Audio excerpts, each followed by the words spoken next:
A Arte da Guerra, Sun Tzu. Há cerca de 2.500 anos, o general Sun Tzu escreveu este livro para dividir seus conhecimentos sobre as estratégias de guerra.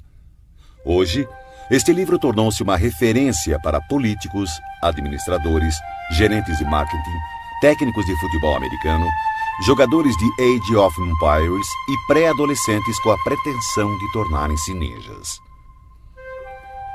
Sun Tzu era um filósofo nomeado general pelo rei Holu, da província de Wu.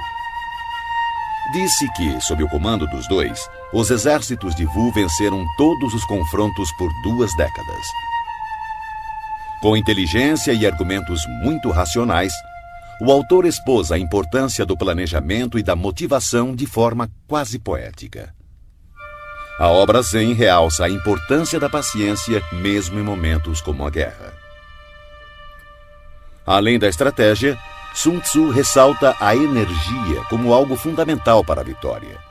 Mas essa não é uma energia cósmica ou religiosa. Nada mais é do que vontade de agir e de conseguir conquistar os objetivos. Para atingir uma meta, o autor ensina: é necessário agir em conjunto, conhecer o ambiente de ação, o obstáculo a ser vencido e, é claro, conhecer seus próprios pontos fortes e pontos fracos. Se você conhece o inimigo e conhece a si mesmo, não precisa temer o resultado de 100 batalhas. Se você se conhece, mas não conhece o inimigo, para cada vitória sofrerá também uma derrota. Se você não conhece nem o inimigo nem a si, perderá todas as batalhas. Sun Tzu. O livro é, antes de ser um manual de guerra, uma obra filosófica, e esta é a razão de tanto sucesso. Sobre a arte da guerra, foram feitas dezenas de adaptações por diversos autores, tentando mostrar onde a obra pode ser aplicada. Capítulo 1.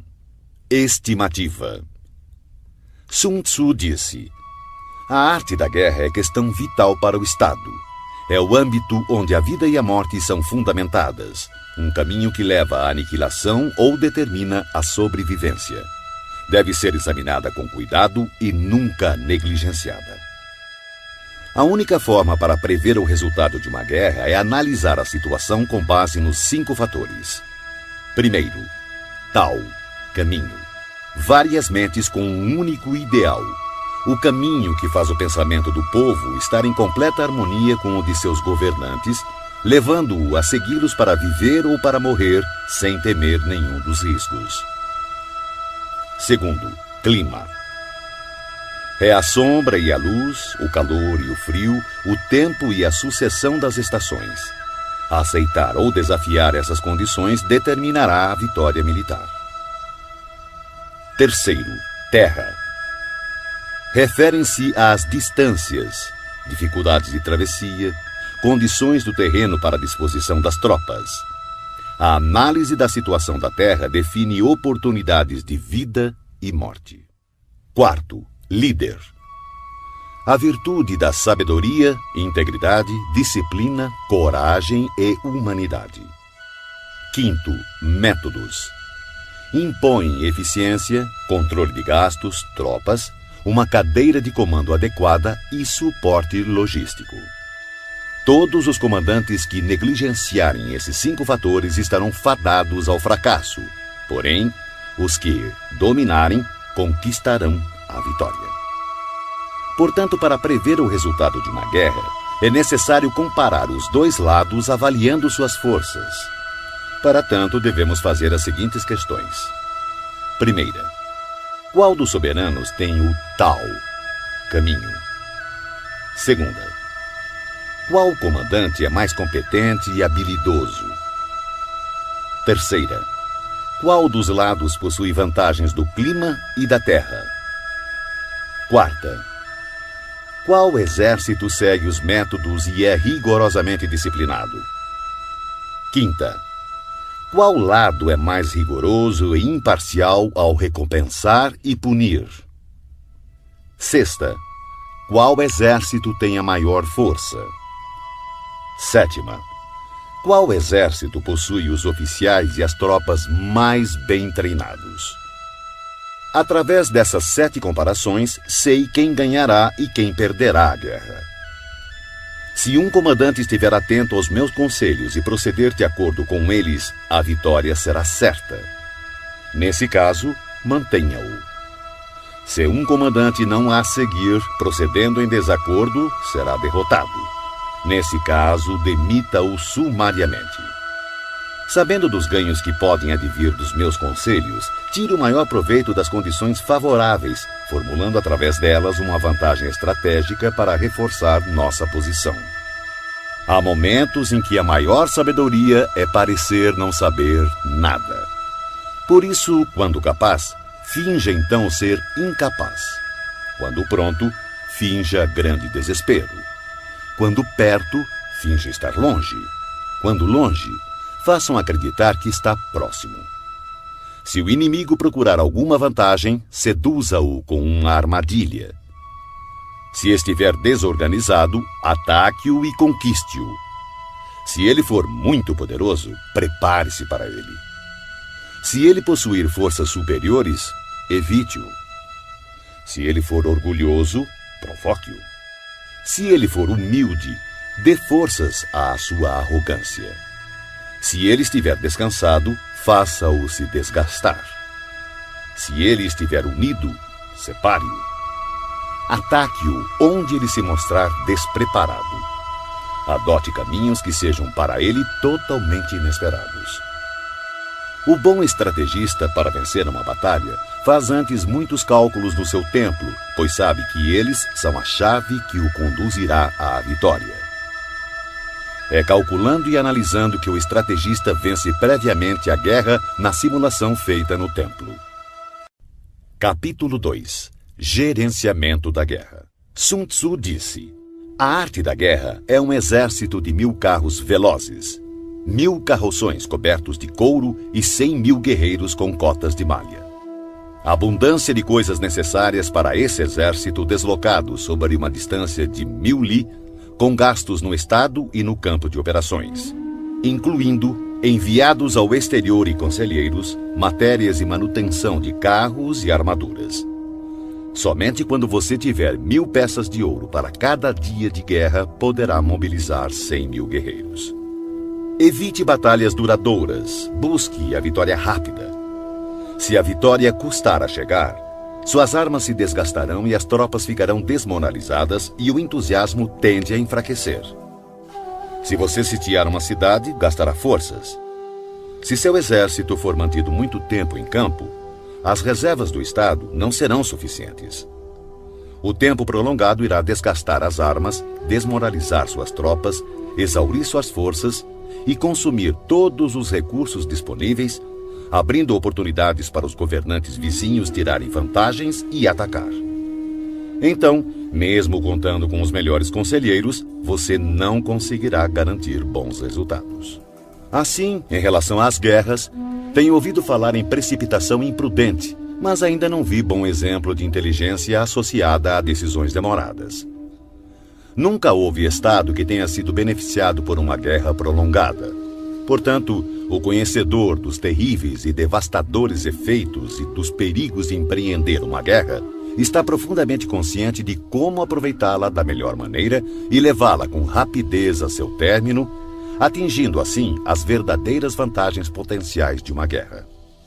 Um perito na arte da guerra não convoca soldados mais de uma vez, nem solicita suprimentos repetidamente. Uma vez em guerra, ele não perderá tempo precioso esperando reforços. Fará uso do equipamento que carrega e avançará com velocidade para atravessar a fronteira inimiga, podendo fazer uso das provisões do opositor. Desta forma, terá o suficiente para alimentar todo o seu exército.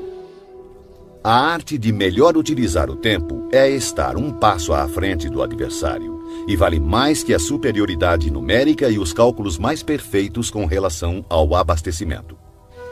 Um Estado é enfraquecido financeiramente quando precisa manter seu exército a uma grande distância e, consequentemente, empobrece seu povo. As vizinhanças próximas aos exércitos aumentam seus preços, E, com o custo mais elevado, seus recursos se esgotam com maior rapidez, forçando o Estado a aumentar os impostos dos distritos para assim custear as forças militares. Boa parte dos recursos são utilizados no campo de batalha, acarretando dificuldades para as famílias do fronte interno, tendo como consequência lares vazios e rendas dissipadas, já que o custo para o povo poderá atingir cerca de 70% do valor de suas posses. Ao mesmo tempo, as despesas do Estado atingirão quase metade da arrecadação total em gastos com carros quebrados, cavalos abatidos, peitorais e capacetes, arcos e flechas, lanças e escudos, manteletes protetores, animais de tiro e carroças de provisões. Um comandante sábio fará o melhor para alimentar seu exército com frutos do solo inimigo. Consumir uma medida das provisões inimigas equivale a 20 das nossas. Um fardo de forragem inimigo equivale a 20 dos nossos. Na questão que envolve matar o inimigo, nossas tropas devem ser levadas à fúria.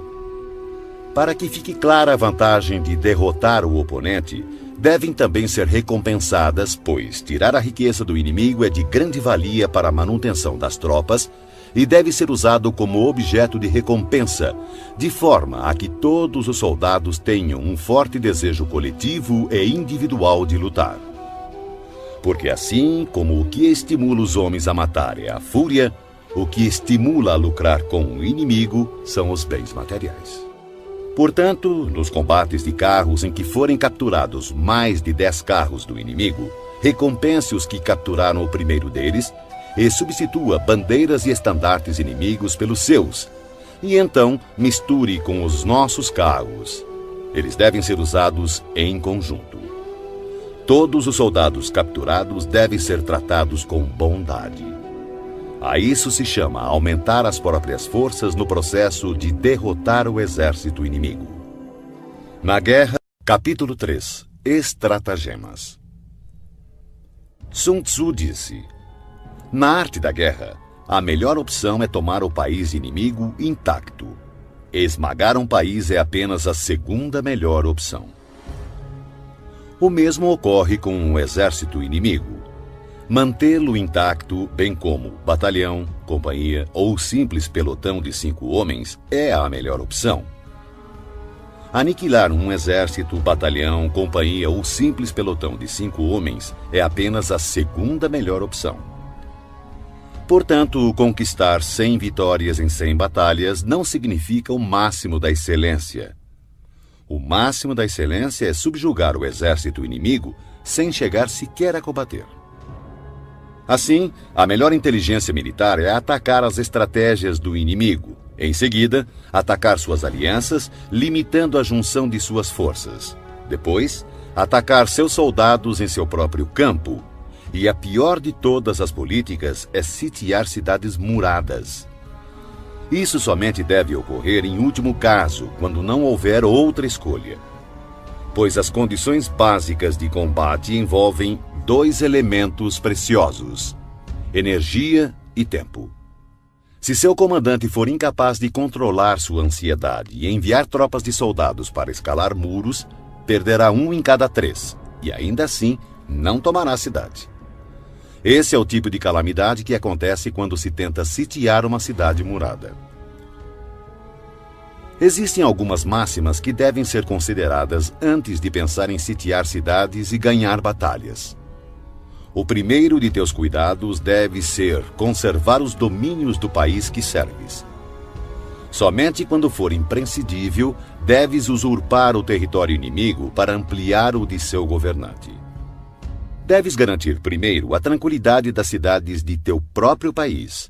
Perturbar as cidades inimigas deve ser a opção mais desfavorável. Deves proteger e colocar em abrigo todos os vilarejos amigos.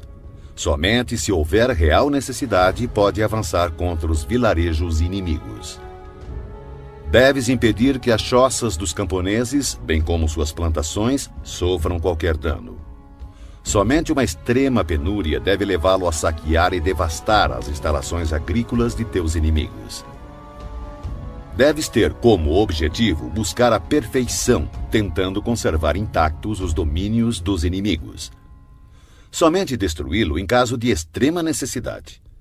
O comandante que age assim tem a conduta comparada à dos mais virtuosos personagens da história, cujas obras buscam a produção e a conservação e não a destruição. O comandante habilidoso submete seu inimigo sem partir para a batalha, derrota seu reinado sem operações de campo muito extensas. Com as forças intactas, disputa o domínio do império. Dessa maneira, suas armas não sofrerão desgastes e, sem perder um soldado, sua vitória será completa. Esta é a arte de preparar o ataque. Já a arte de usar as tropas é a seguinte: quando você tiver 10 vezes mais forças do que o inimigo, cerque-o. Quando tiver 5 vezes mais, ataque-o. Quando tiver apenas o dobro, divida-o em 2, um para atacar o inimigo pela frente e o outro para atacar pela retaguarda. Quando tiver igualdade de forças, divida a tropa do inimigo e enfrente-o. Quando for inferior em número, seja hábil para tomar a defensiva. Quando não for páreo para o inimigo, tenha a habilidade de evitá-lo. Embora um combate acirrado possa ser dado por uma força menor, esta acaba sendo capturada pela força maior. O comandante é a fundação primordial do Estado. Quando essa fundação estiver bem colocada, o Estado certamente estará forte. Quando defeituosa, o Estado certamente enfraquecerá. Existem 3 maneiras de um comandante trazer desgraça para o seu próprio exército. Primeira, ordenar um avanço ou retirada sem perceber ou se assegurar que o exército está em condições de obedecer. Chama-se isso de travar o exército. Segunda, interferir na chefia do exército, ignorando assuntos internos. Isso trará confusão aos oficiais e soldados. Terceira, permitir que as ordens que interferem na direção do exército sejam delegadas por nobres que administram o reino. Justiça e humildade são premissas com as quais se governa o Estado, mas nunca o exército. Flexibilidade e oportunismo, por outro lado, são virtudes militares e não civis. Não há pior calamidade do que ordens emanadas de um soberano sediado na corte. Tendo um comandante confundido seu exército e perdido a confiança de seus homens, as agressões dos comandantes vizinhos não tardarão. Daí a máxima: semear a desordem nas próprias fileiras é oferecer aos outros o caminho da vitória. Se um general ignorar o princípio da adaptação, não deve ser colocado em uma posição de autoridade. Um hábil empregador de homens usará o prudente, o bravo, o cobiçoso e o burro. Pois o prudente terá prazer em aplicar seu mérito. O bravo, sua coragem em ação. O cobiçoso é rápido em tirar vantagens. E o burro não teme a morte. Assim, há 5 fatores que permitem prever qual lado sairá vencedor. Primeiro, aquele que sabe quando deve ou não lutar conquistará a vitória. Segundo, aquele que compreende como lidar com a superioridade e a inferioridade numérica na disposição das tropas conquistará a vitória. Terceiro, aquele que possui superiores e subordinados unidos conquistará a vitória. Quarto, aquele que é prudente e põe em campo um exército completamente preparado contra um inimigo despreparado conquistará a vitória. Quinto, aquele que o comandante é hábil e cujos soberanos não interferem, conquistará a vitória. Sun Tzu disse: aquele que... Capítulo 4. Posições táticas.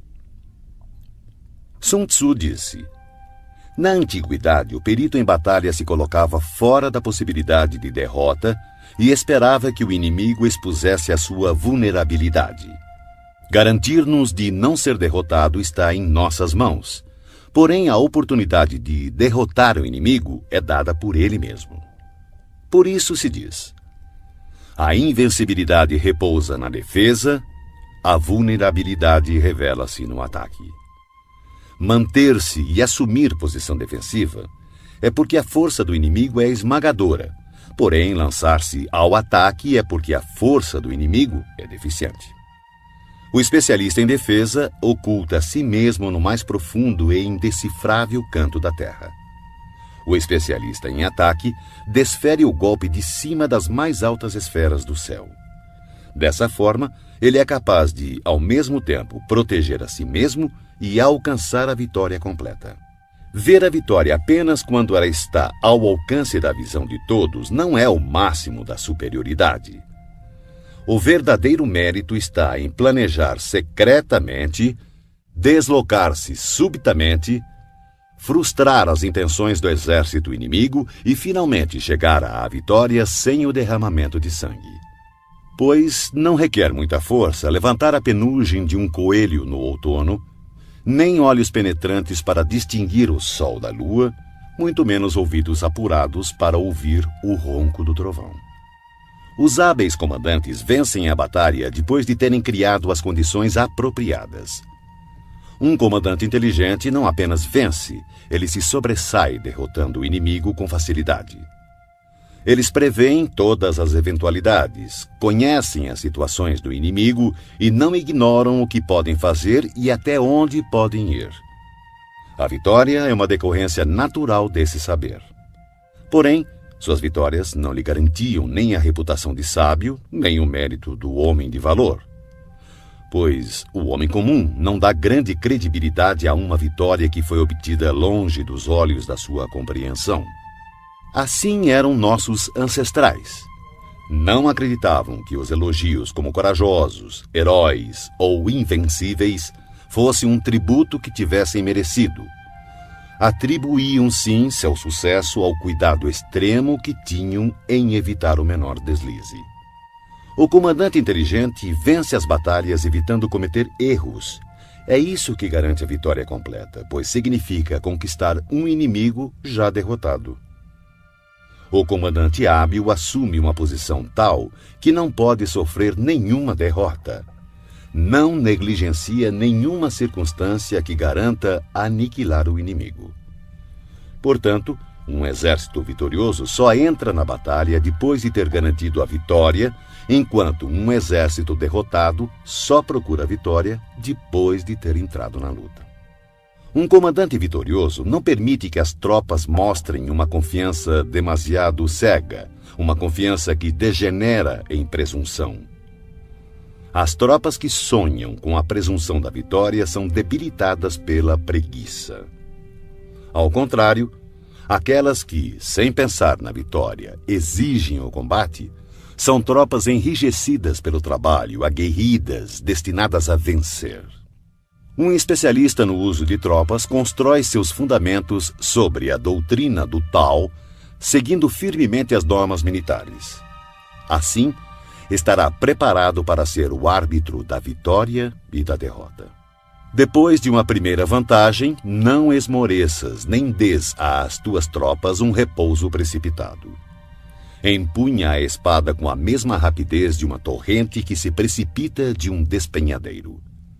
Que seu inimigo não tenha tempo sequer de perceber o que está acontecendo e somente recolher os louros da vitória quando o inimigo estiver aniquilado, dando-lhe assim condição de fazê-lo com segurança e tranquilidade.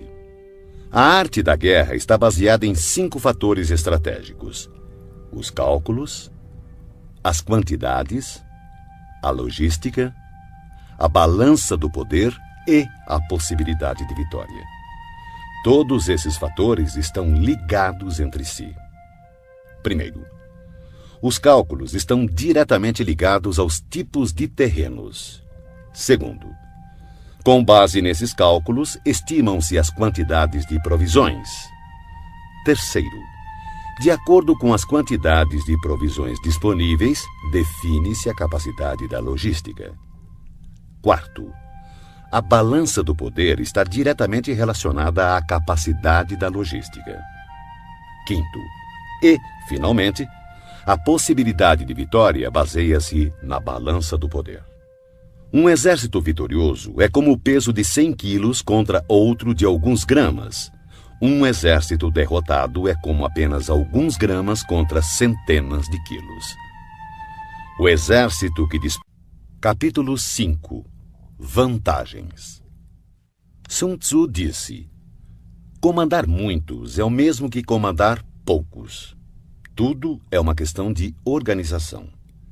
Controlar muitos ou poucos é uma mesma e única coisa. É apenas uma questão de formação e sinalizações. Lembre-se dos nomes de todos os oficiais e subalternos. Inscreva-os num catálogo, anotando-lhes o talento e suas capacidades individuais, a fim de aproveitar o potencial de cada um. Quando surgir oportunidade, haja de tal forma que todos os que deves comandar estejam persuadidos que seu principal cuidado é preservá-los de toda desgraça. As tropas que farás avançar contra o inimigo devem ser como pedras atiradas em ovos. De ti até o inimigo não deve haver outra diferença senão a do forte ao fraco, do cheio ao vazio. São as operações chamadas diretas e indiretas que tornam um exército capaz de deter o ataque das forças inimigas e não ser derrotado. Em batalha, use geralmente operações diretas para fazer o inimigo engajar-se na luta e as operações indiretas para conquistar a vitória. Em poucas palavras, o que consiste a habilidade e a perfeição do comando das tropas é o conhecimento das luzes e das trevas, do aparente e o secreto. É nesse conhecimento hábil que habita toda a arte. Assim, o perito, ao executar o ataque indireto, assemelha-se ao céu e às terras, cujos movimentos nunca são aleatórios, são como os rios e mares inexauríveis. Assemelham-se ao sol e à lua. Eles têm tempo para aparecer e tempo para desaparecer. Como as 4 estações, ele passa, mas apenas para voltar outra vez. Não há mais que 5 notas fundamentais, mas, combinadas, produzem mais sons do que é possível ouvir. Não há mais que 5 cores primárias, mas, combinadas, produzem mais sombras e matizes do que é possível ver. Não há mais que 5 sabores, mas, combinados, produzem mais gostos do que é possível saborear. Da mesma forma, para ganhar vantagem estratégica na batalha, não há mais que as operações diretas e indiretas, mas suas combinações são ilimitadas, dando origem a uma infindável série de manobras. Essas forças interagem, um método sempre conduz ao outro. Assemelham-se, na prática, a uma cadeia de operações interligadas, como anéis múltiplos ou como a roda em movimento, que não se sabe onde começa e onde termina. Na arte militar, cada operação tem partes que exigem a luz do dia e outras que pedem as trevas do segredo. Não posso determiná-las de antemão, só as circunstâncias podem ditá-las. Opomos grandes blocos de pedra às corredeiras que queremos represar. Empregamos redes frágeis e miúdas para capturar pequenos pássaros. Entretanto, o caudal rompe algumas vezes seus diques após tê-los minado aos poucos. Quando uma ave de rapina se abate sobre sua vítima, partindo-a em pedaços, isso se deve à escolha do momento preciso. A qualidade da decisão é como a calculada arremetida de um falcão que lhe possibilita atacar e destruir sua vítima. Portanto, o bom combatente deve ser brutal no ataque e rápido na decisão. Embaralhada e turbulenta, a luta parece caótica. No tumulto de um combate pode parecer haver confusão, mas não é bem assim. Entre a confusão e o caos, uma formação de tropas pode parecer perdida e mesmo assim impenetrável. Sua disposição é, na verdade, circular e não podem ser derrotadas. A confusão simulada requer uma disciplina perfeita. Afinal, o caos estimulado se origina do controle. O medo fingido exige coragem. A fraqueza aparente se origina da força. Ordem e desordem é uma questão de número, de logística. Coragem e medo é uma questão de configuração estratégica do poder, vantagem estratégica. Força e fraqueza é uma questão de disposição das forças, posição estratégica. O sábio comandante possui verdadeiramente a arte de liderar aqueles que souberem e sabem potencializar sua força, que adquiriram uma autoridade ilimitada, que não se deixam abater por nenhum acontecimento, por mais desagradável que seja. Aqueles que nunca agem com precipitação, que se conduzem, mesmo quando surpreendidos com sangue frio, que têm habitualmente nas ações meditadas e nos casos previstos antecipadamente. Aqueles que agem sempre com rapidez, fruto da habilidade aliada a uma longa experiência. Assim, o ímpeto de quem é hábil na arte da guerra é irrefreável e seu ataque é regulado com precisão. O primeiro imperador Han, 256-195 a.C., desejando esmagar seu oponente Hsiung-nu, enviou espiões para conhecer sua condição.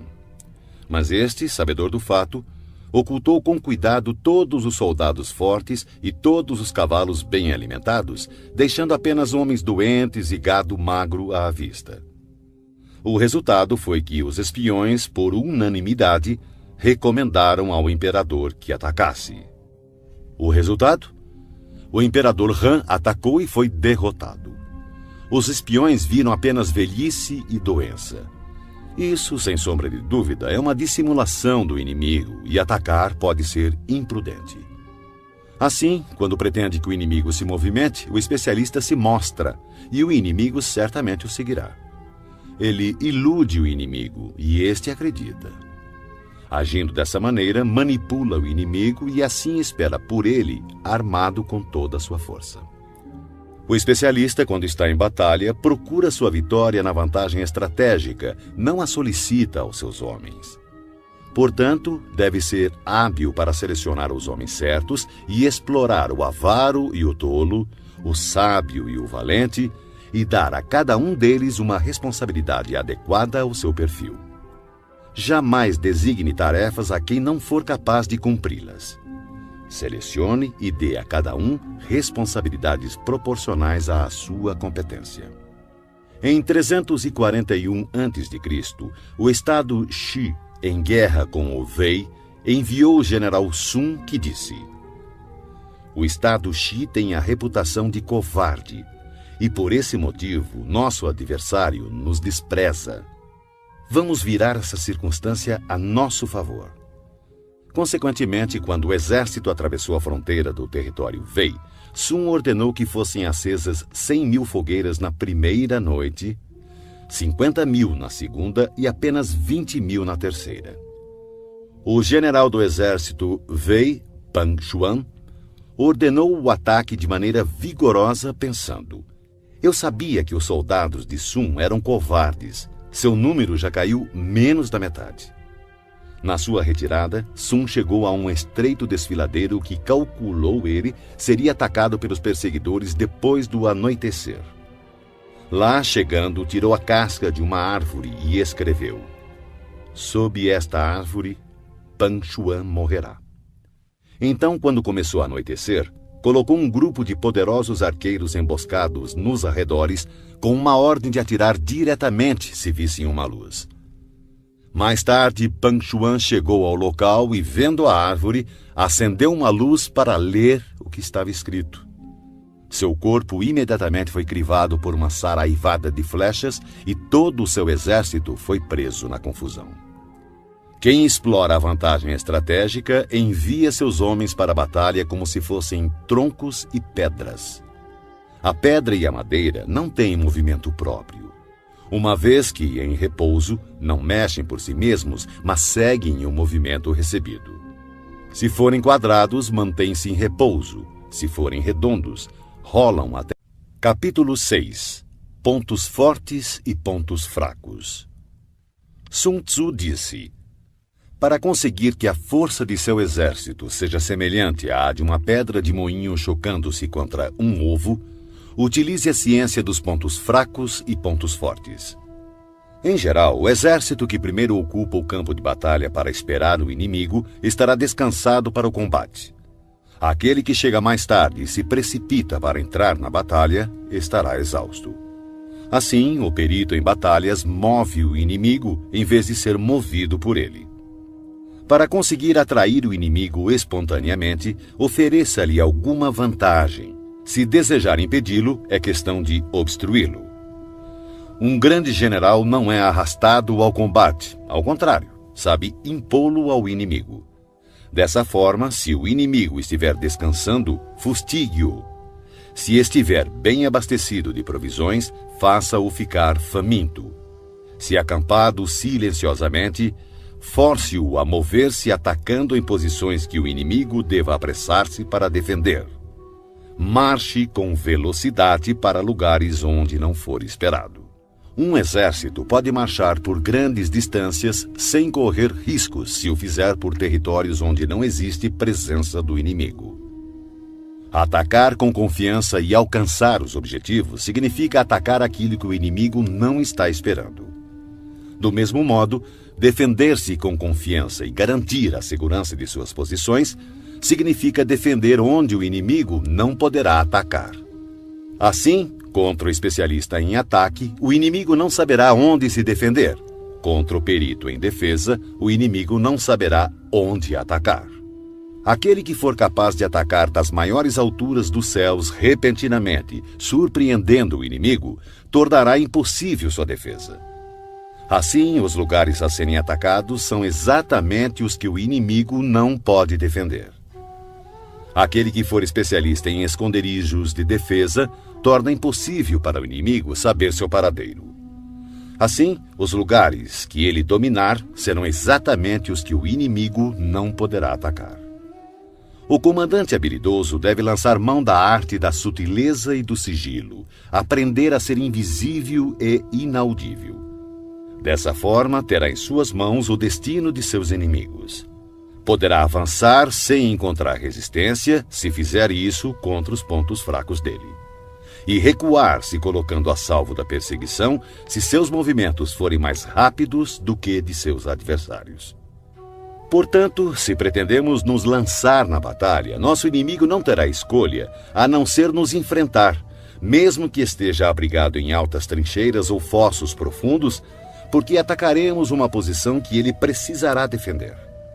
Do contrário, se quisermos evitar o confronto, o inimigo não poderá nos obrigar a lutar, pois podemos evitar que ele venha ao nosso encontro.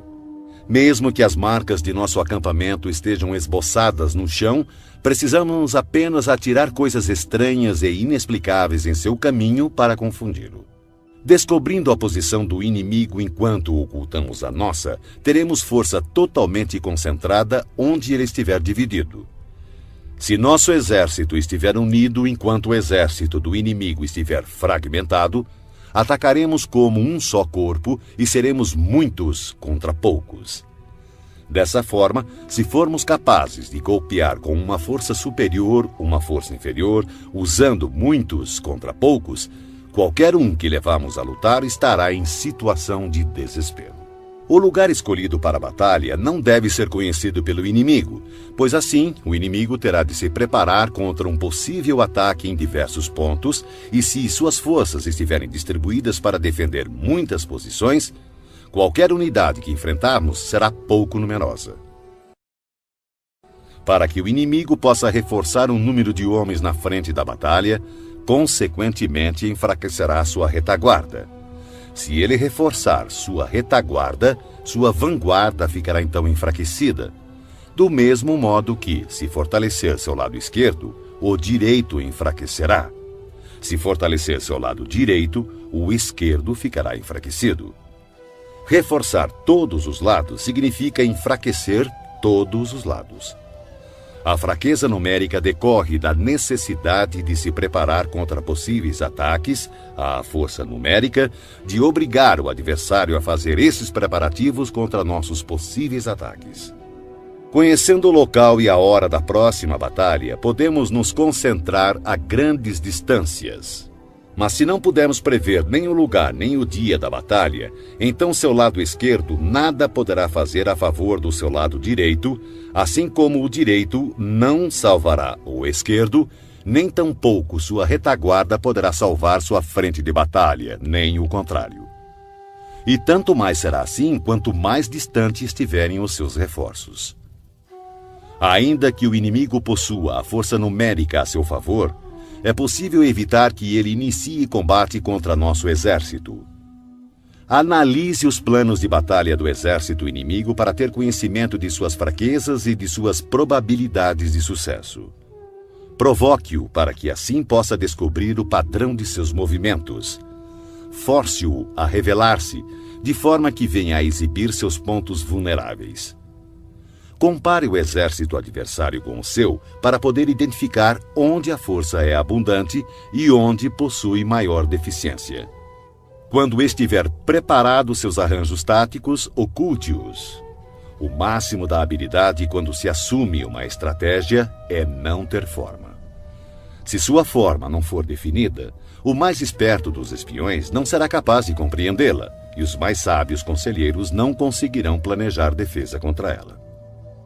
Mesmo que todos possam ver as táticas individuais empregadas para conquistar, quase ninguém consegue entender a estratégia através da qual se obtém a vitória total. O movimento das tropas deve ser comparado ao fluxo das águas, que corre do ponto alto do terreno para os pontos mais baixos. Assim, no caminho da vitória, seu exército deve evitar os pontos fortes do inimigo e procurar atacar onde ele demonstrar maior fraqueza. A água modela seu curso de acordo com a natureza do solo por onde passa, e o exército deve preparar sua vitória de acordo com o inimigo que enfrenta. Assim, a água não mantém sua forma constante. Não existem condições constantes em uma guerra. Dos 5 elementos, nenhum é predominante. Das 4 estações, nenhuma dura para sempre. Há dias curtos. Capítulo 7. Manobras. Sun Tzu disse: na guerra, o general que recebe suas ordens do soberano deve concentrar suas forças e transformar seu exército em um conjunto harmonioso, mobilizando o povo. Depois, instalar as tropas em lugar vantajoso. A grande dificuldade de manobrar exércitos para a luta está em transformar uma longa e tortuosa estrada em caminho mais conveniente e em transformar a adversidade em vantagem. Dessa forma, transforme a estrada do inimigo em longa e tortuosa. Haja de forma dissimulada, engane-o com a ilusão de ganhos fáceis. Isso equivale a compreender a estratégia de transformar o inconveniente em correto. A manobra tanto pode ser uma fonte de vantagem quanto um perigo. Por essa razão, se um exército tivesse que levantar acampamento e recolher suas armaduras às pressas em marcha forçada de 1000 li sem parar, em busca da conquista de uma vantagem, todos seriam feitos prisioneiros. Seus homens mais fortes estariam longe da vanguarda, os exaustos ficariam para trás e, em média, somente 1/10 das forças chegaria à meta. Se tivesse que viajar 50 li em tal ritmo para obter vantagem, o comandante da força de avanço estaria perdido e somente a metade das forças chegaria à meta. Se tivesse que viajar 30 li em tal ritmo para obter alguma vantagem, apenas 2/3 das forças chegariam à meta. Um exército sem equipamento e provisões perecerá, sem sombra de dúvidas. Somente mantenha alianças com os estados vizinhos depois de conhecer a fundo as intenções dos seus soberanos. E a menos que conheça a configuração de um terreno, suas montanhas, pântanos, florestas e acidentes naturais, você não deve colocar seus exércitos neles, a não ser que utilize guias locais para obter alguma vantagem. Pratique a dissimulação, recorra a manobras enganosas. Movimente-se quando estiver em posição de vantagem, faça mudanças estratégicas, dispersando ou concentrando suas forças. Quando avançar para a batalha, seja veloz como o vento, imprevisível como o trovão. Em ocasiões que deva permanecer calmo, seja como a floresta. Ao invadir e saquear, haja rápido como o fogo. Na imobilidade, seja como a montanha. Quando necessário, esconda suas intenções, seja obscuro como as trevas. Evite movimentar-se inutilmente e somente ataque quando tiver certeza da vantagem. Ao saquear e pilhar cidades, reparta sempre de maneira justa todos os despojos. Quem conhece a tática de transformar o tortuoso em direito, será vitorioso. Essa é a arte de manobrar. A maneira de dar ordens e fazer com que essas sejam cumpridas é de extrema importância para a vitória de um exército. Você encontrará no livro dos planos militares que em determinadas ocasiões a maioria dos teus homens não poderá te ver nem ouvir. Os tambores e as bandeiras devem substituir tua presença e tua voz. Assim, em combate noturno, faça uso dos tambores, e durante o dia use as bandeiras e estandartes. Desta forma, suas tropas serão um único corpo, impedindo que teus soldados corajosos avancem sozinhos e os covardes recuem. Essa é a arte de manobrar grandes massas. Pode-se desmoralizar um exército inteiro e seu comandante ser levado a perder o ânimo. Na manhã da guerra, a moral do inimigo está elevada. Ao meio-dia, começa a enfraquecer, e à noite sua mente está voltada para o retorno ao acampamento. Por isso, o comandante sábio evita um inimigo com a moral em alta e ataca-o quando moroso e inclinado a retornar. Essa é a arte de administrar humores. Disciplinado, o bom comandante usa sua própria ordem para esperar pela desordem do inimigo, usa sua calma para esperar por seu clamor. Essa é a arte de conservar o alto domínio. Se perceberes que o inimigo está animado e descansado, espera que o entusiasmo arrefeça e ele se vergue sob o peso do cansaço. Então, usa suas tropas descansadas e bem alimentadas. Essa é a arte de administrar a força. Não inicies um combate quando o inimigo apresenta disposições perfeitas de suas bandeiras e estandartes. Não lance o ataque sobre o exército inimigo ordenado e disciplinado em suas formações. Essa é a arte de controlar as condições mutáveis. Portanto, não ataque o inimigo que ocupar o terreno alto, nem aquele que tiver uma colina às costas. Não persiga um inimigo que finge recuar. Não obstrua um inimigo que volta para casa. Capítulo 8. Contingências. Sun Tzu disse: uma vez dada pelo soberano a ordem de mobilizar a população para a guerra, cabe ao comandante reunir o exército e organizar as tropas. Seguindo ao encontro do exército inimigo, deve-se evitar acampar em locais difíceis e em locais de boas estradas deve-se buscar aliados. Não perder tempo em locais isolados, ter planos de contingência quando em posições propícias a emboscadas e avançar contra o inimigo em terreno do qual não haja saída, são táticas precisas para a garantia de uma boa batalha. Há estradas que não devem ser percorridas, exércitos que não devem ser atacados, cidades que não devem ser assaltadas, terras que não devem ser contestadas e ordens do governo que não devem ser obedecidas. Portanto, o comandante que compreender as vantagens da arte da mudança e não se ater a uma maneira única de comandar, mas sim adaptar-se às circunstâncias variando suas táticas para enfrentar o exército inimigo, saberá como comandar seus soldados. Ao contrário, se seus métodos de comando forem flexíveis e suas decisões forem tomadas de forma mecânica, ele não é digno de comandar seus soldados, e por mais que esteja familiarizado com o território, não será capaz de pôr em prática seus conhecimentos e tirar o máximo de seus homens. O comandante sábio deve considerar a combinação de ganho e perda, deve ter discernimento das reais vantagens em situações difíceis e confiar nos seus esforços. Se for capaz de perceber as vantagens prováveis, as dificuldades poderão ser resolvidas. Um general deve conhecer bem as vantagens e desvantagens frente ao inimigo, buscar o enfraquecimento dos comandantes hostis, infligindo-lhes importantes perdas, trabalhando sem cessar para prejudicar-lhes. Poderá fazê-lo de diferentes formas: corrompendo seus melhores homens, introduzindo traidores em seu meio, fornecendo motivos de cólera uns contra os outros, fazendo com que saiam quando conviria que ficassem acampados e permaneçam tranquilos quando esperam ser atacados. A arte da guerra nos ensina a não contar com a possibilidade do inimigo não vir, e sim estar preparado para ele. Não depender do inimigo não atacar, mas depender principalmente de estar em uma posição invulnerável. Há 5 defeitos perigosos que podem afetar um general. São erros que podem derrotar a prudência e a bravura de um comandante. Primeiro, se ele tiver um temerário descaso pela vida. Um general que se expõe sem necessidade, que parece buscar os perigos da morte, é um homem precipitado.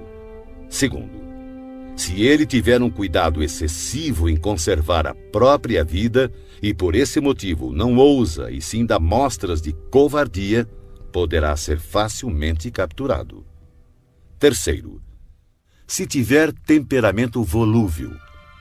Um general que perde facilmente o controle e se deixa levar pela cólera será ludibriado pelo inimigo através de provocações e cairá em emboscadas sem perceber. Se for suscetível à honra, um general não deve se ofender de forma intempestiva.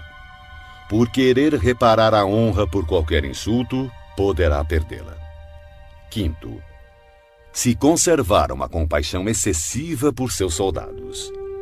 Um general deve punir seus soldados com severidade quando necessário, ministrar castigo e trabalho com discernimento, ou poderá ser facilmente desrespeitado. Esses 5 perigosos traços demonstram falhas graves de um comandante e devem ser cuidadosamente evitados, pois são, sem dúvida, os motivos que levam à derrota de um exército e à morte de seu comandante.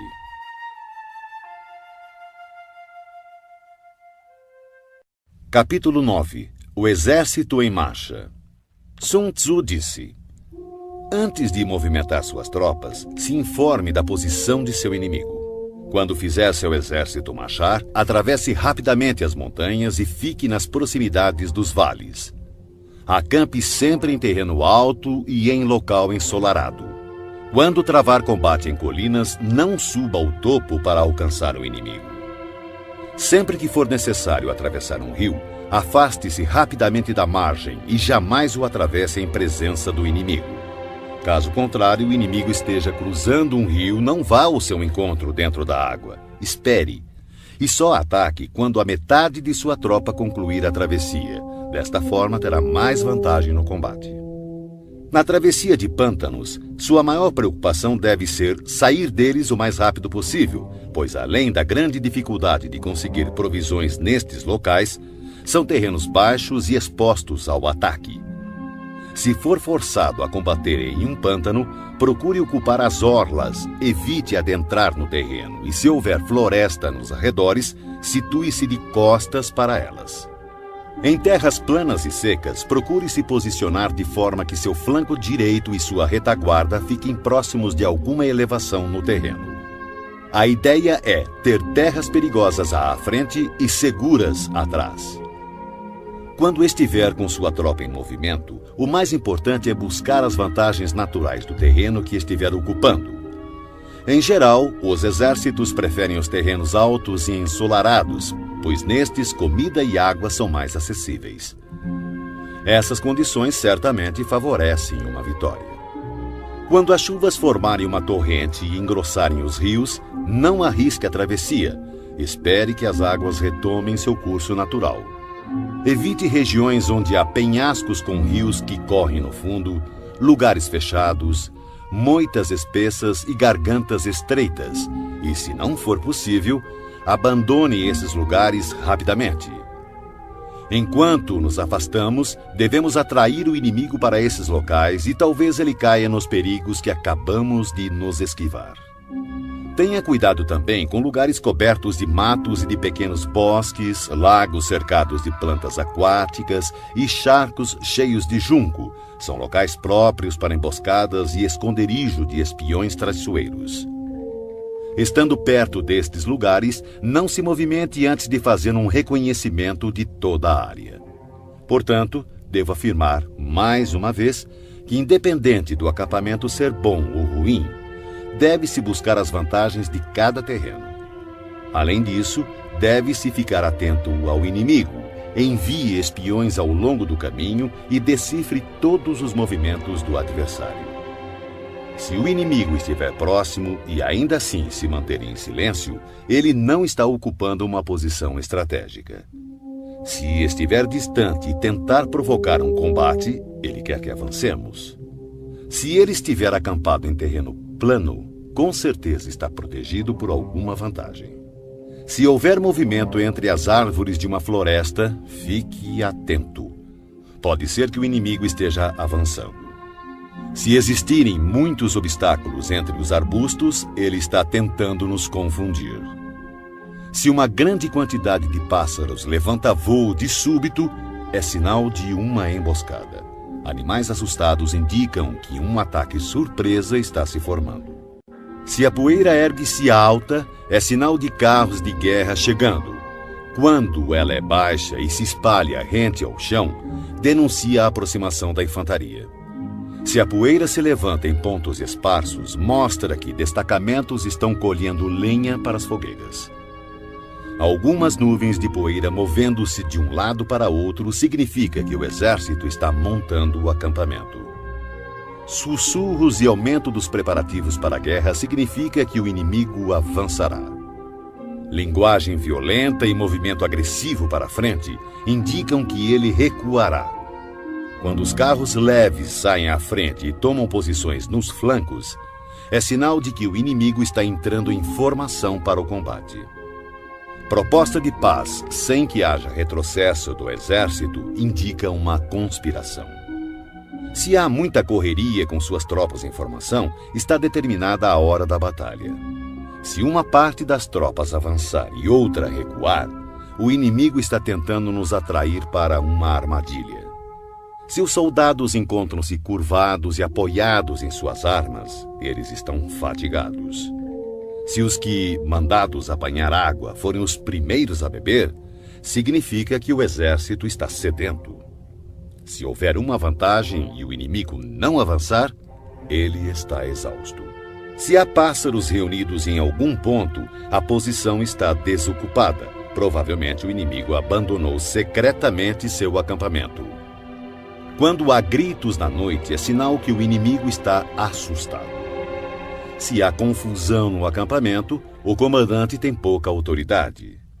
Se suas bandeiras e estandartes mudam constantemente de lugar, o inimigo está em desordem. Se os oficiais estão irritados, é sinal de que seus homens estão cansados. Quando o inimigo alimenta seus cavalos com cereais e mata seu gado para comer, quando seus homens não se preocupam em pendurar suas canecas de água e demonstram que não querem voltar às tendas, certamente estão desesperados e determinados a lutar até a morte.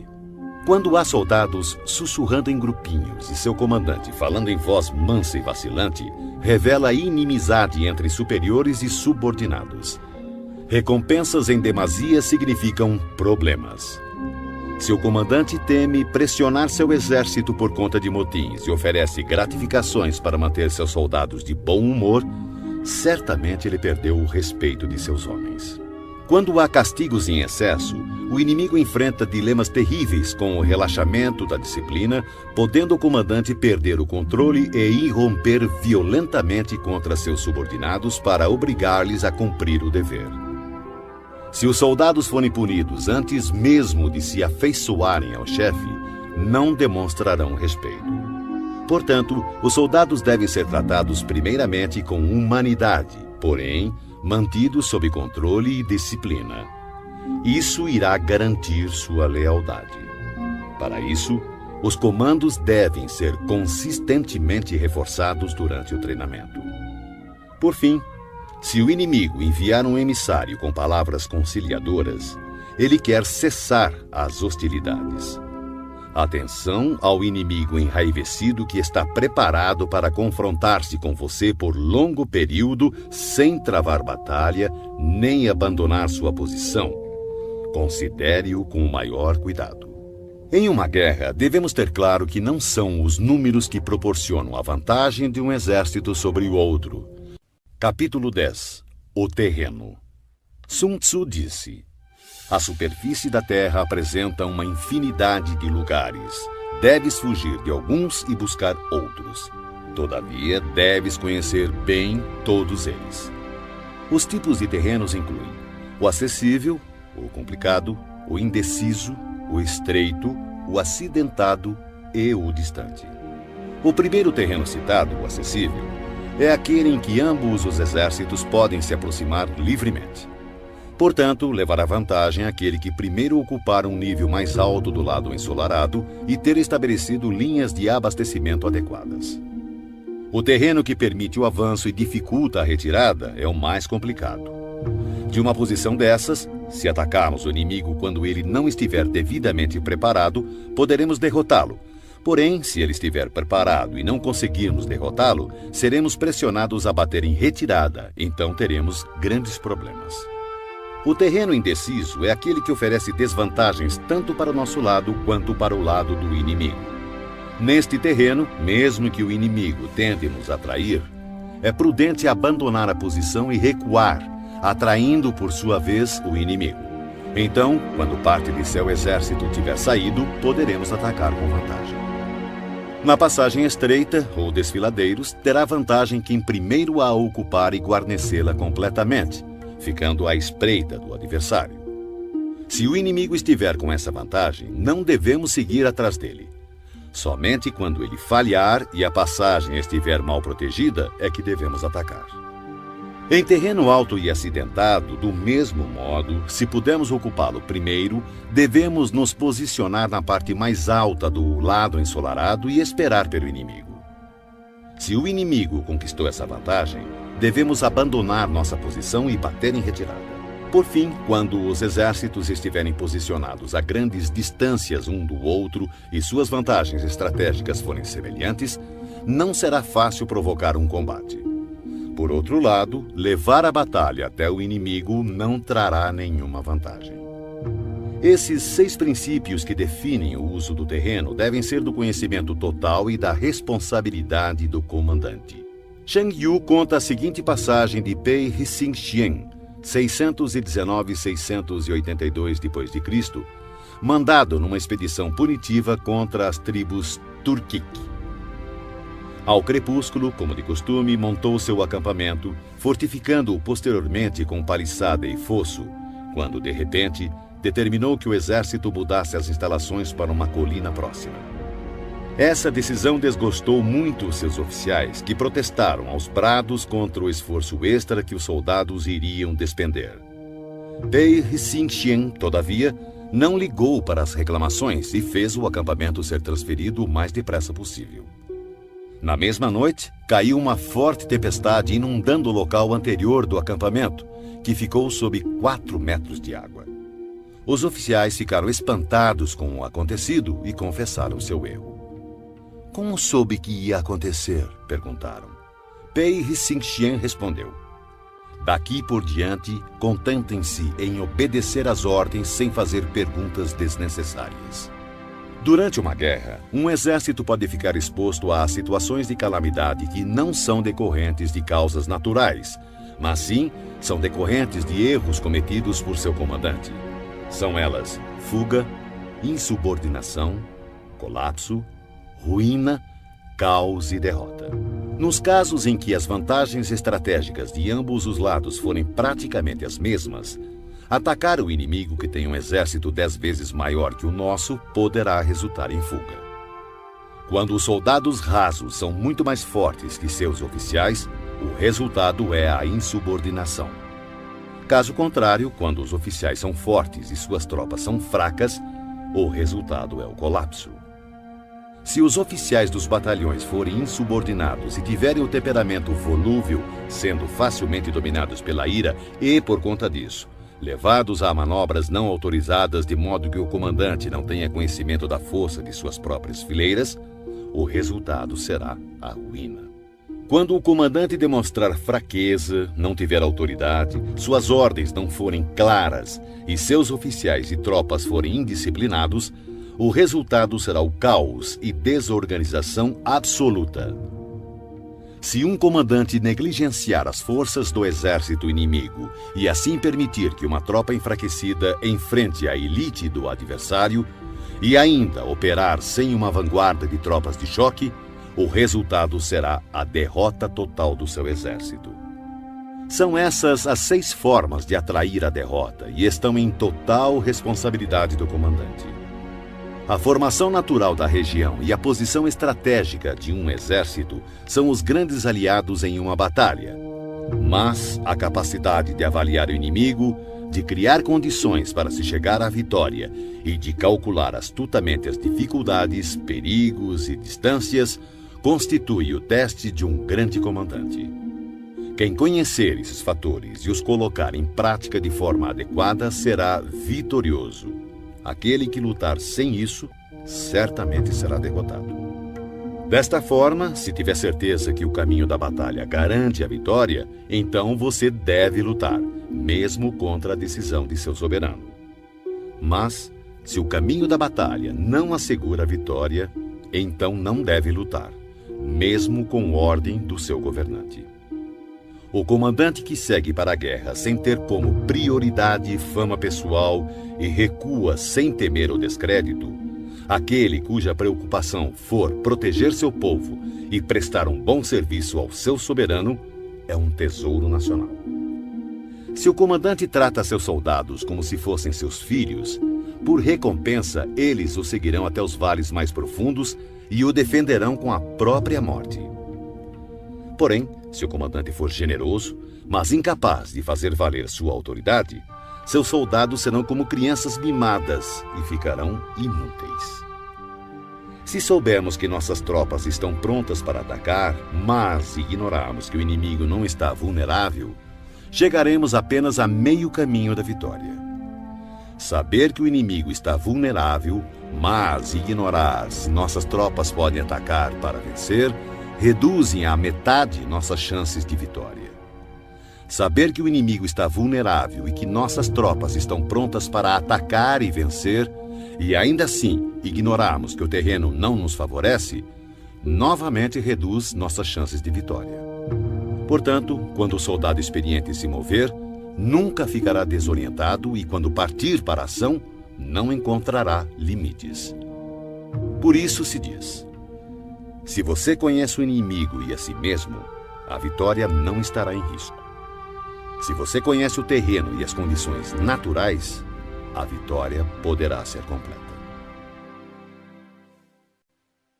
Sun Tzu disse: a arte da guerra reconhece 9 situações de acordo com a variação dos terrenos. O dispersivo, o fácil, o controverso, o aberto, o de estradas cruzadas, o terreno crítico, o difícil, o vulnerável a emboscadas e o mortífero. Quando um comandante está lutando perto de suas próprias fronteiras, este é um terreno dispersivo, porque estando os soldados perto de suas casas e ansiosos para reverem suas famílias, ficam esperando a primeira oportunidade dada por um combate para espalhar-se por todos os lados. Quando as tropas penetrarem apenas um pouco no território do inimigo, chamamos de terreno fácil, porque, embora terreno hostil, não está a grande distância e será fácil retroceder na primeira oportunidade. A região que não oferece muitas vantagens para ambos os lados é chamada de terreno controverso. São terrenos-chave e devem ser disputados. A região ou território onde ambos os lados têm total liberdade de movimentação é chamada de terreno aberto, locais que comunicam-se com o exército inimigo e com as zonas de retirada. Terrenos e estradas cruzadas são territórios que fazem fronteiras com muitos estados, portanto possuem cruzamentos estrategicamente vitais. O primeiro a atingi-lo terá a vantagem de fazer aliança com outros estados. Quando um exército tiver penetrado em território hostil, deixando para trás cidades fortificadas, este é um terreno crítico. Denominamos terreno difícil toda a região trabalhosa de atravessar, sejam florestas, montanhas, pântanos, desertos ou precipícios. Regiões pelas quais o acesso só é possível através de estreitos desfiladeiros, de forma que uma pequena quantidade de inimigos é suficiente para atacar nossa força principal, são considerados terrenos vulneráveis a emboscadas ou ataques. Enfim, terrenos mortíferos ou sem saída são locais de perigo constante, onde devemos combater com toda a nossa força para sobrevivermos. Assim, em terreno dispersivo, não lute. Em terreno fácil, não pare. Em terreno controverso, não ataque. Em terreno aberto, não tente barrar o inimigo. Em terreno de estradas cruzadas, faça alianças. Em terreno crítico, saqueie os recursos do inimigo. Em terreno difícil, marche sem parar. Em terrenos propícios a emboscadas, elabore planos de contingências e, em terrenos sem saída, lute. Os que foram no passado considerados grandes comandantes tinham como objetivo impedir que a frente e a retaguarda do inimigo pudessem socorrer uma a outra, impedir a cooperação entre suas divisões, impedir que os oficiais e soldados pudessem auxiliar uns aos outros, impedir a comunicação entre superiores e subordinados e impedir, inclusive, que as forças dispersas do inimigo pudessem se reunir. Esses comandantes somente se lançavam à ação se houvesse vantagens para suas tropas, senão, permaneciam estacionados. Se lhe perguntassem como agir no caso de haver um adversário em grande número e com estrita disciplina pronto para atacar, ele com certeza responderia: apodere-se de algo que ele não pode se dar ao luxo de perder. Ele ficará em suas mãos. A velocidade é a essência da guerra. Aproveite a falta de preparação do adversário, avance por caminhos onde não é esperado e ataque locais desprotegidos. O exército invasor deve estar atento e observar os seguintes métodos.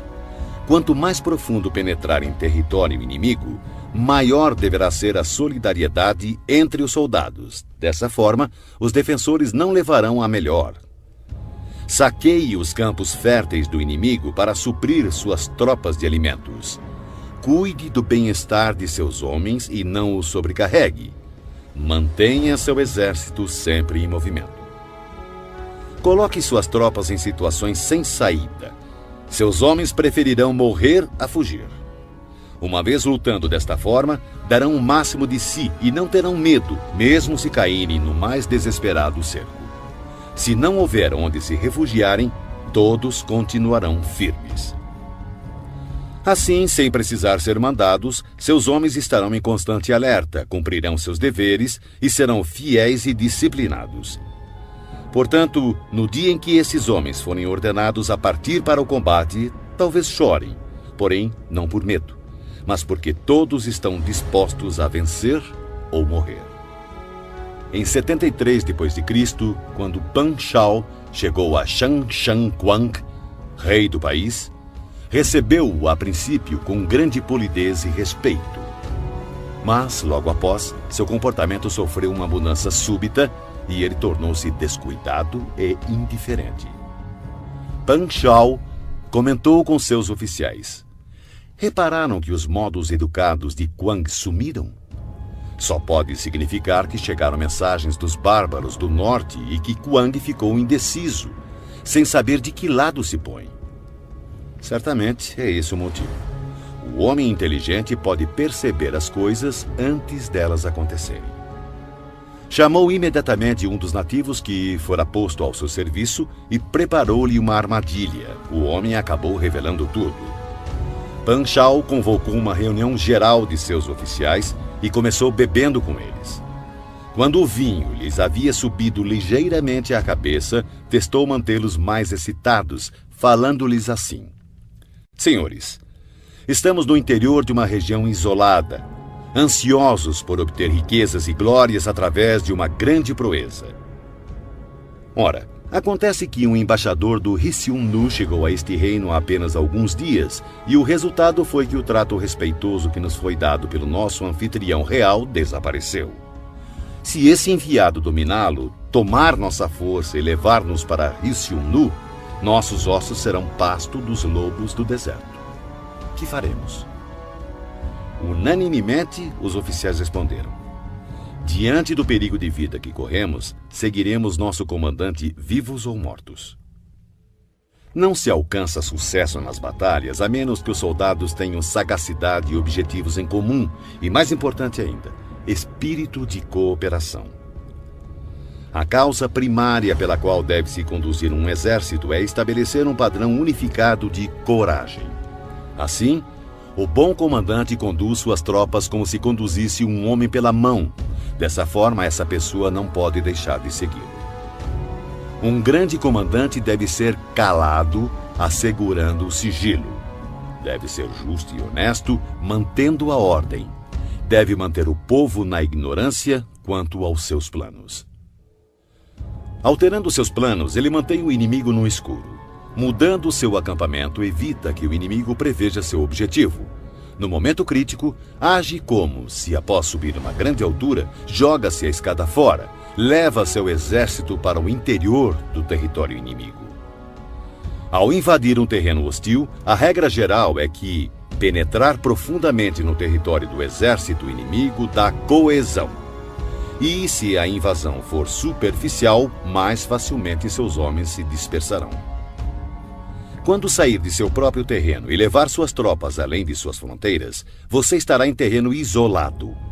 Quando estiver vulnerável por todos os lados, você estará em um terreno de estradas cruzadas. Quando à sua frente houver um estreito desfiladeiro, você estará em um território propício a emboscadas. Quando estiver sem saída, você estará em um terreno mortífero. Portanto, em terreno disperso, deve unir suas tropas. Em terreno fácil, mantenha ligações estreitas entre as tropas. Em terreno competitivo, deve-se acelerar a marcha.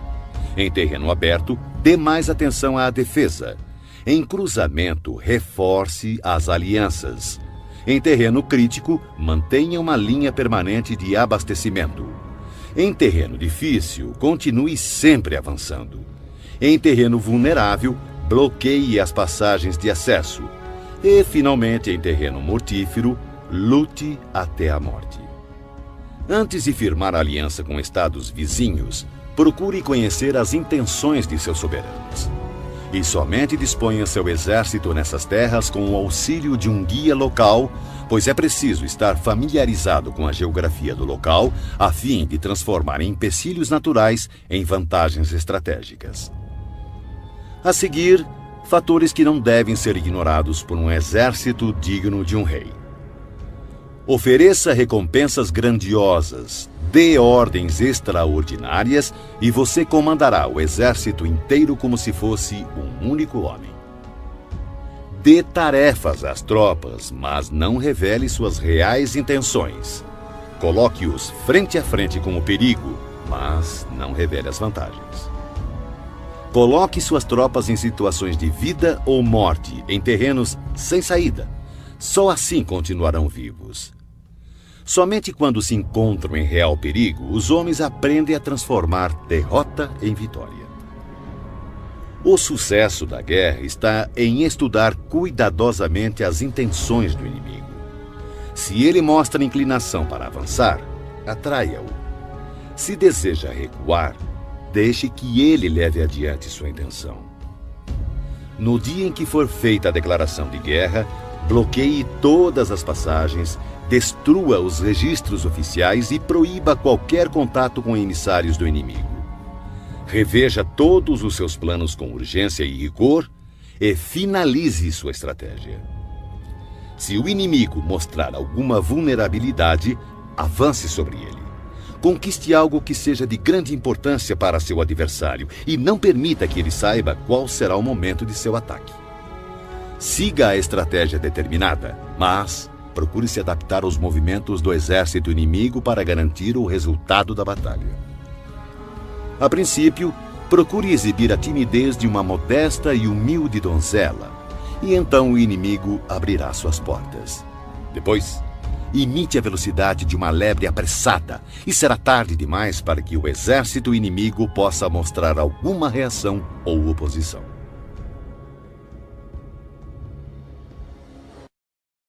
Capítulo 12. O ataque pelo fogo. Sun Tzu disse: existem 5 meios de atacar com fogo. O primeiro consiste em queimar os homens. O segundo, queimar as provisões. O terceiro, queimar transportes e equipamentos. O quarto, queimar arsenais e depósitos. E, por último, lançar fogo contínuo sobre o inimigo. Para iniciar um ataque com fogo, deve-se manter sempre preparado um material inflamável e aguardar que o tempo e as circunstâncias estejam favoráveis. Deve-se observar que a época mais adequada para o uso do fogo são os períodos quentes e secos. Há ainda os dias mais propícios para o alastramento das chamas, são aqueles em que a lua estiver passando pelas constelações da cesta dos ventos, do muro, das asas e da plataforma do carro, pois estas constelações determinam dias ventosos. No ataque com fogo, deve-se estar preparado para variar a maneira de agir de acordo com as mudanças de situação, que podem ser 5. Primeira, quando o fogo invadir o acampamento do inimigo, deve-se esperar uma reação imediata. No entanto, se as tropas inimigas permanecerem em silêncio mesmo com o lavrar do fogo, contenha seu ímpeto e não ataque. Segunda, se logo após ateares fogo observar que as chamas ganham altura e, se puder atravessá-las, ataque e não dê ao inimigo a chance de apagá-las. Se não puder atravessar as chamas, permaneça onde está. Terceira, se for possível iniciar um ataque com fogo estando fora do campo inimigo, não entre em suas fronteiras, mas assegure-se de atacar no momento mais adequado. Quarta, considere sempre a direção do vento, atacando em seu favor. Jamais ataque contra o vento ou vai sofrer tanto quanto o inimigo. Quinta, se o vento soprou continuamente durante todo o dia, certamente ele cessará ao anoitecer. Tome precauções para não ser surpreendido. Todo exército bem treinado deve dominar os 5 desdobramentos relacionados ao ataque com fogo e devem ter conhecimento do movimento das estrelas para identificar os dias mais adequados para que possa iniciar esse tipo de ataque. Demonstra grande inteligência aquele que usa o poder do fogo para atacar. Os que usam a água conseguem um acréscimo de força, mas não são eficientes em privar o inimigo de suas provisões. A água será bem utilizada para interceptar e ilhar o inimigo. As diferentes maneiras de combater com fogo proporcionam uma plena vitória, mas é preciso saber colher os frutos, ou todo esforço será uma perda de tempo. É de grande importância também reconhecer o mérito de teus homens e recompensá-los, pois se tuas tropas só enfrentarem dificuldades e trabalho sem o devido reconhecimento, perderás o respeito de teu exército. O general esclarecido melhora seus recursos, comanda seus soldados com autoridade, mantém-nos juntos pela boa-fé e os torna serviçais por boas recompensas. Se a fé diminuir, haverá separação. Se as recompensas forem deficientes, as ordens serão desrespeitadas. Em batalhas, quaisquer que sejam os resultados, o gosto sempre será amargo, mesmo para os vencedores. Portanto, a guerra deve ser a última solução e só deve ser travada quando não existir outra saída. Um soberano jamais deve decidir pela guerra se estiver dominado pelo ódio ou vingança. Um bom comandante não deve mobilizar suas tropas se tiver o coração tomado pelos mesmos sentimentos. Ambos devem aguardar dias mais serenos para ponderar, pois uma pessoa em crise pode recuperar seu bom humor, assim como uma pessoa no calor da paixão pode encontrar novamente equilíbrio. Não marche a não ser que veja alguma vantagem. Não use suas tropas a menos que haja alguma coisa a ser ganha. Não lute, a menos que a posição seja crítica, pois o que jamais poderá ser recuperado totalmente é um estado devastado pela guerra, nem tampouco ressuscitar seus mortos. Capítulo 13. Os espiões. Sun Tzu disse: constituir um exército de 100.000 homens e percorrer com ele longas distâncias gera grandes perdas ao povo e custa muito para os cofres públicos. Podemos estimar cerca de 1.000 peças de ouro por dia. Isso acarretará distúrbios internos e externos, homens cairão exaustos nas estradas e cerca de 700.000 famílias terão dificuldades de manter seus trabalhos nos campos. Uma guerra pode durar anos. A vitória é decidida em um único dia. Portanto, continuar na ignorância a respeito da condição do inimigo para poupar quantias em dinheiro é um ato extremo de desumanidade. Não lamente o dinheiro empregado para corromper traidores e obter informações do campo inimigo. O que possibilita ao soberano inteligente e seu comandante conquistar o inimigo e realizar façanhas fora do comum é a previsão, conhecimento que só pode ser adquirido através de homens que estejam a par de toda a movimentação do inimigo. Por isso, deve-se manter espiões por toda parte e informar-se de tudo. Existem 5 tipos de espiões que podem ser usados: espiões locais, agentes internos, agentes duplos, espiões dispensáveis e espiões indispensáveis. Quando os 5 tipos de espiões estão ativos e ninguém pode descobrir o sistema secreto, chama-se a isso teia imperceptível. Primeiro, espiões locais são os próprios habitantes do país inimigo quando colocados a nosso serviço. Segundo, agentes internos em geral são funcionários do inimigo, homens ofendidos por ocuparem posições subalternas, concubinas gananciosas por ouro, pessoas volúveis que estão sempre em cima do muro. Para lidar com este tipo de espião é necessária muita cautela. Terceiro, espiões duplos são espiões do inimigo que trazemos para o nosso lado através de suborno e promessas liberais. Nós os induzimos a fornecer informações falsas ao inimigo e, ao mesmo tempo, espionar seus compatriotas. Quarto, espiões dispensáveis são nossos próprios agentes a quem damos propositalmente informações falsas a nosso respeito, a fim de que, quando forem capturados ou nos traírem, passem informações erradas, fazendo então com que nossos inimigos tomem medidas inadequadas. Esses espiões certamente serão mortos por fornecerem informações falsas. Quinto, e, finalmente, os espiões indispensáveis ou sobreviventes. São aqueles que voltam do campo do inimigo com informações. Esse tipo de espião deve sempre fazer parte de seu exército. Em geral, são homens fortes, ágeis, dotados de grande sagacidade e acostumados a toda espécie de trabalho sujo. Assim, o comandante deve manter sempre uma relação de proximidade com os espiões, deve recompensá-los regiamente, e os assuntos referentes a estes homens devem ser mantidos em absoluto sigilo. Somente um governante sagaz e intuitivo é capaz de empregar espiões. Só o comandante humano e justo é capaz de fazê-los trabalhar, e sem uma sutil e engenhosa habilidade mental não se pode ter certeza da autenticidade de seus relatórios. Quando um assunto secreto de espionagem é divulgado prematuramente, o espião deve ser morto, juntamente com aqueles que tenham tomado conhecimento da informação.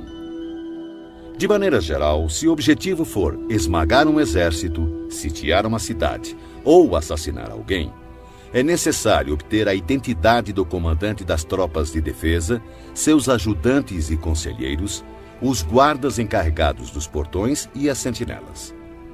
Nossos agentes devem ser empregados para assegurar essas informações.